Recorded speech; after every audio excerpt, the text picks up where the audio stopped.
She's back. Dear God, I'm trying hard to reach you. What's up, everybody? It's Dawn, the self-esteem queen, and I am back with another Ask the SEQ video. And I know it's been a while. You know, life's been happening, and I haven't really had a chance to do a video. And I apologize to all the questions that I didn't get to. It was not personal. As I always say, I've been dealing with my own life right now. And I've been coaching a few people on the side, and I shut down my business, and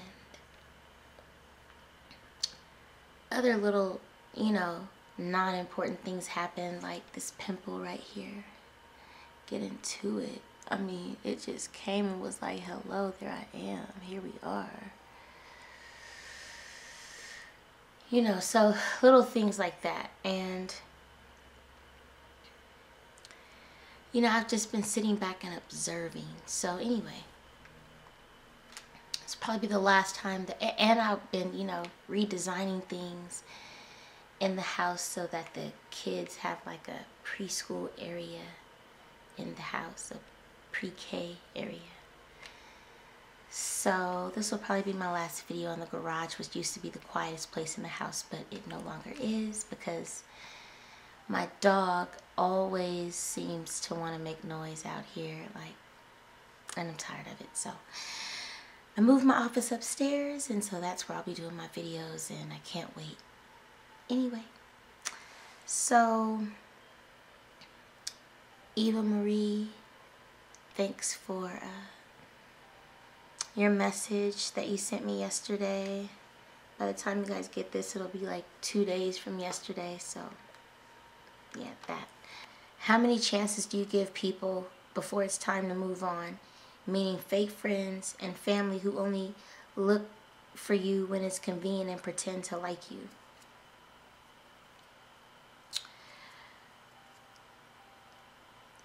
So it's possible that you didn't watch a previous video where I talked about, you know, basically that, you know, some bridges are really just meant to be burnt. I don't have a relationship with a lot of my immediate family members, and that's by choice.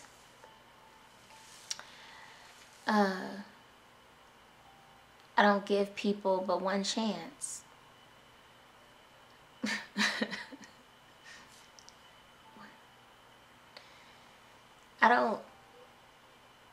I only expect people to give me one chance. Sometimes I don't cut it in other people's lives as well, and that's okay. You know, we're not meant to be in people's lives forever, but we have this thought that we're supposed to be in someone's life because they're related to us, and I don't agree with that. I don't agree with that. You know, my uncle molested me when I was a kid. He lives about 30 minutes away from me. We don't visit each other. He's never met my twins. You know, and I don't choose to associate with my uncles that associate with him. I have another uncle that did my mom real dirty. I don't associate with him. When I see him at my grandparents' house, which has happened quite often, maybe 3 or 4 times, I walk in, I pretend like he's not there. I don't speak to him. He doesn't speak to me. It's not rude, but I speak to my grandparents. I do what I have to do, and I leave. I don't give people a whole bunch of chances to tell me who they are over and over and over again. I have a sibling I don't speak to. I'm okay with that. When you continue to show me who you are, you know, maybe you're not a bad person. You're just not the best person for me. You feel me? And if you have family members like that, you know, I know that, like, I have one friend in particular, and she's very family oriented. And sometimes I look at you know, if I scroll down like her Facebook page or whatever, I may see, you know, a great abundance of love. And it's like, I think that that's wonderful. I would love to have that one day with my children and build that. But as of now, I don't have that with my own family on either side. And, you know, I've had to build relationships with people who genuinely care about me, my well-being, the well-being of my business. And I roll with it like that. So I think you should be around people that care about the well-being of you and what you have going on in your personal life. And you should be around people that are dedicated to you. And if you have family members that are not dedicated to your well-being, well, I mean, you know, we could sit around and wish that people were one way or another. But honey, by the time somebody is an adult, it's highly unlikely that they're going to, you know, change to accommodate whatever makes you comfortable. And it's unfortunate, but that's the way it is. So I only give people one chance. And, you know, I'm sticking to that. Said that you also want to know the best way to overcome low self-esteem, overthinking, negative thoughts, and bitterness due to past experiences and it's interfering with your everyday life. Well, here's the reality. There are certain situations in my life, common day, that take me back to a very dark place in my teenage years. And, you know, I've been on this journey to continue to practice forgiveness, but not accept the BS from people over and over and over again. So,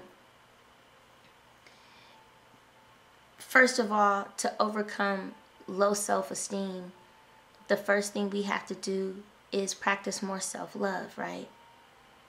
Most people don't practice that on an everyday basis. I know that nobody can beat me up better than myself. I know that no one is harder on me than me. And I know that no one has more expectations for my 24 hours in a day than me. So, to know that means that I'm responsible for every minute, right, of every hour of every day. I don't even have time to think about negative thoughts. I don't surround myself with negative people. I do my best to not read negative things. I don't participate in negative banter. I don't debate about things that could turn negative. It's not that I'm staying neutral. I'm staying away from the BS. I don't rehash and relive situations. And most important, I forgive people for everything, but I forget nothing. And by that I mean I store it in like a mental safety deposit box, right? So I'll forgive you, but I haven't forgotten, you know, why we got to where we got, if there was a place that we got to that wasn't healthy. And there are some people that, you know, will come back into your life. I'm not saying that everybody has to be out. There are some people that, sorry, I was checking on my kids. There are some people that the whole reason, season, lifetime thing, I'm totally a believer of it, you know. And somebody may leave your life and they may just come back by in passing. You may just see them out somewhere, and that's okay. But that doesn't mean you have to let them back into your life. Like, seeing somebody in passing is one thing, letting them way back into your life, something totally different. Because what'll happen is you'll start reliving the past, right? Because all that you guys have in common day is the past. And so eventually, in reliving the good parts of the past, some of the bad parts of the past are going to come back. And I'm going to do you a favor and let you know that that normally is how it happens. And so do yourself a favor and, you know, don't put yourself in situations where the past can be rehashed. Because if you have a high self-esteem, reliving it will take you on a high, but then the parts that were bad that caused you to part from the friendship or the partnership or the relationship or the whatever, they will surface. And you'll be kicking yourself in the butt like, why did I put myself through this again? I knew who the person was the first time. Don't put yourself through that situation. You know, sometimes you should just let people have one chance and one chance only. You know, because when you gain that sort of respect for yourself, you also gain boundaries. And when you gain those boundaries, you really don't have time for people to get into your personal space. I really would welcome you to read The Four Agreements by Don Miguel Ruiz. You know, the Four Agreements are amazing. From day to day, you know, things change, but, you know, the Four Agreements are the Four Agreements. And I think that you should really take the time to read the book if you haven't already. And if you have it, you know, you should really carry it around and just keep certain quotes that are important to you from that book, because there are moments when, you know, my self-esteem is challenged on a daily basis. You know, I face rejection just in, you know, being an entrepreneur and having business deals that are supposed to close, not close. And so I face a great deal of rejection. But at the same time, I know who I am, and I practice also a lot of self-love. And so it balances out. If you don't have that balance, you know, self-love, that's where high self-esteem comes from. So if your self-esteem is low, that means you're not practicing enough self-love. So that's the remedy. Nothing more but more self-love. Okay, and then you said overthinking negative thoughts and bitterness due to past experiences. You have to be able to let it go. So, you know, I've had situations in my life, you know, where I've definitely let it go. And there are situations that I don't think about, like somebody in my life that, you know, maybe was a bad part of my past and maybe is, you know, an intermittent part of my present, meaning I don't see the people, but maybe we text every so often or whatever. I keep it real basic, you know what I mean? And I don't overthink why a reason, season, or whatever is going on in my life. If somebody leaves and comes back, I don't overthink why they're back. I don't think that they'll be there for a long time. I don't try to pick up where we left off. Like, there are a lot of things that you can do. First of all, set boundaries in your life. Okay? Set boundaries. And set boundaries for even your own self-talk. There are certain things that you shouldn't allow yourself to say. When you hear yourself saying those things, you should either start talking out loud. You know, don't allow the chatter in your mind to pollute what you have going on in your heart and your soul. The passion, what gets you waking up every day. Be grateful. Practice that every day. You know, be grateful for the things that we take for granted. You know, like I have like this chipped bone in my knee, and you know, there are certain things that I can't do because I don't feel it on a daily basis. But if, you know, my son runs into my knee, I feel it. And every time I go and get an x-ray, they don't see anything. They don't know what it is. But I feel it. I know it's there. Something is chipped. It's...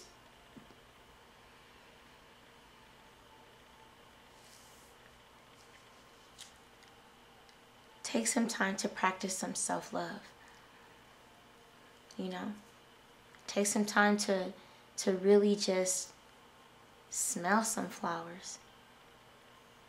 You know? Take some time to really treat yourself to a bath. Take some time to really, you know, treat yourself to, you know, writing down the great things about you. Take some time to, if you're near water, go to it.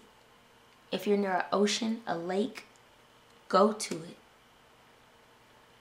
Take some time out for yourself. And I think that that'll definitely help you. And I hope that this was helpful.